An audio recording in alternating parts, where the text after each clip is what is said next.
महानगर गॅस कंपनीच्या पेनमधील अनागोंदी कामामुळे मनसे आक्रमक. गॅस लाईनला आग लागल्यानं मनसेचे रायगड उपजिल्हाध्यक्ष संदीप ठाकूर यांची सहकार्यांसह घटनास्थळावर त्वरित धाव. अशीच निकृष्ट दर्जाची कामं करण्यात येणार असल्यास मनसे आंदोलन छेडेल संदीप ठाकूर. पेन तालुक्यात सुरू असलेल्या महानगर गॅस कंपनीच्या गॅस पाईपलाईन टाकण्याच्या कामात अनागोंदीपणा चालू असल्यानं याचा परिणाम नागरिकांच्या जीवाशी खेळण्यासारखा असल्यानं नागरिकांच्या जीवाला मोठा धोका निर्माण होण्याची शक्यता निर्माण झाली आहे.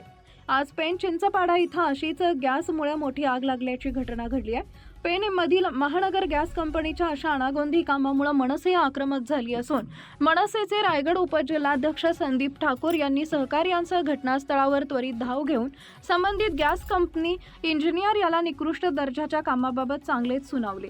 तर नगरपालिकेचे मुख्याधिकारी जीवन पाटील यांना घटनास्थळी बोलावून चुकीचं काम निदर्शनास आणून दिले.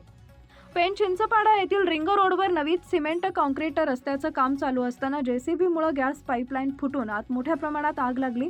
या ठिकाणी वस्ती किंवा जास्त रहदारी नसल्यामुळे मोठी दुर्घटना टळली. यावेळी नगरपालिकेच्या अग्निशामक दलानं आग विझवली.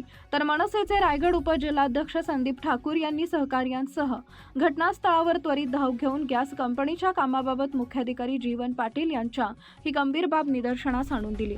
अशीच कामं कंपनीकडून करण्यात येत असतील तर मनसेकडून आंदोलन छेडण्यात येईल असा इशाराही त्यांनी दिला. याबाबत येत्या मंगळवारी महानगर गॅस वितरण करणारे अधिकारी वर्गाची तातडीची बैठक मुख्याधिकारी यांनी बोलावली असून सुरक्षा प्रबंधाबाबत ते या बैठकीत माहिती देणार असल्याचं मुख्याधिकारी जीवन पाटील यांनी सांगितलंय.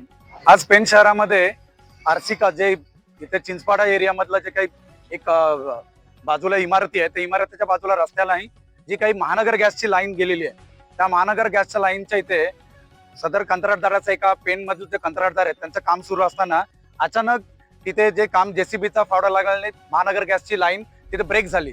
पण त्याच्याने मोठी फायर झाली, मोठा आग लागली आणि त्या आग लागल्यानंतर विझवण्याकरता महानगर गॅसला बऱ्याचशा इथल्या स्थानिक नागरिकांनी संपर्क साधण्याचा प्रयत्न केला पण त्वरित महानगर गॅसचा कुठलाही अधिकारी वर्ग इथे पोहोचला नाही आणि अशाने मोठी जीवितहानी टाळता राहून गेली. कारण फायर नगरपालिकेच्या तर्फे जेव्हा फायर ब्रिगेडची गाडी इथे पोहोचली तेवढ्या थोड्या वेळामध्ये फायर ब्रिगेडने त्वरित कारवाई करून त्याच्यावरती आगीवरती नियंत्रण ठेवलं. पण याचं आम्हाला एकच म्हणायचं आहे की जर अशी जर मोठी एखादी आग लागते आणि आग लागल्याने आता बाजूलाच ज्या आगीचा जिथे जो भडका उडला होता तिथे बाजूलाच वाहनं पार्किंग केले, मोठी मोठी चारचाकी वाहनं उभी केली आहेत.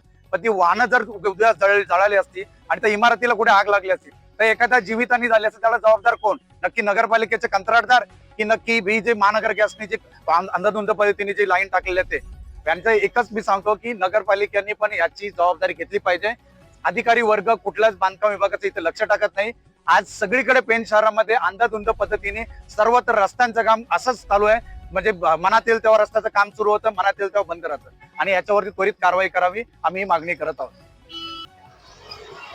आज इथे पाम बीच रोडला नगरपालिकेचं ट्रेंच मारण्याचं काम सुरू असताना पावसाचं एक्सेस पाणी जाण्यासाठी नगरपालिकेने संबंधित कॉन्ट्रॅक्टर यांना ट्रेंच मारण्याचं काम सांगितलेलं होतं आणि त्याप्रमाणे इंजिनियरनी कुठून मारायचं त्याप्रमाणे सूचना दिलेल्या होत्या. रस्त्याच्या बाजूला पाईपलाईन महानगर गॅसची इथूनच पाईपलाईन गेलेली आहे. सदरचं काम चालू असताना ह्या ठिकाणी जेसीबीचं थोडासा टच होऊन पाईप थोडा लिकेज होऊन त्यातून एक थोडा इन्सिडेंट गॅस जाण्याचा आणि थोडीशी आग लागण्याचा एक इन्सिडेंट इथे घडला. ताबडतोब नगरपालिकेचं फायर ऑफिसर, फायरचे कर्मचारी, त्याचप्रमाणे महानगर गॅसचेही टेक्निकल स्टाफ या ठिकाणी येऊन त्यांनी आवश्यक ते वॉल तातडीने बंद केले. नगरपालिकेच्या फायर गाडीने फोम वगैरे बाकीचे प्रोसेस करून ती आग तातडीने विझवलेली आहे. याच्यामध्ये कुठलंही वित्तीय किंवा मनुष्याला नुकसान होईल अशी कोणतीही घटना घडली नाही. याबाबतचं येत्या 2 दिवसात महानगर गॅसच्या टेक्निकल टीम्सला बोलावून त्याचप्रमाणे आपले इंजिनियर यांच्याशी एकत्र सविस्तर चर्चा करून असा इन्सिडेंट भविष्यात घडणार नाही किंवा घडू नये याबाबत आवश्यक ती सर्व काळजी नगरपालिका आणि महानगर गॅस हे आम्ही संयुक्तपणे घेऊ आणि असा प्रकार भविष्यात घडणार नाही याची निश्चितपणे यापुढे काळजी घेतली.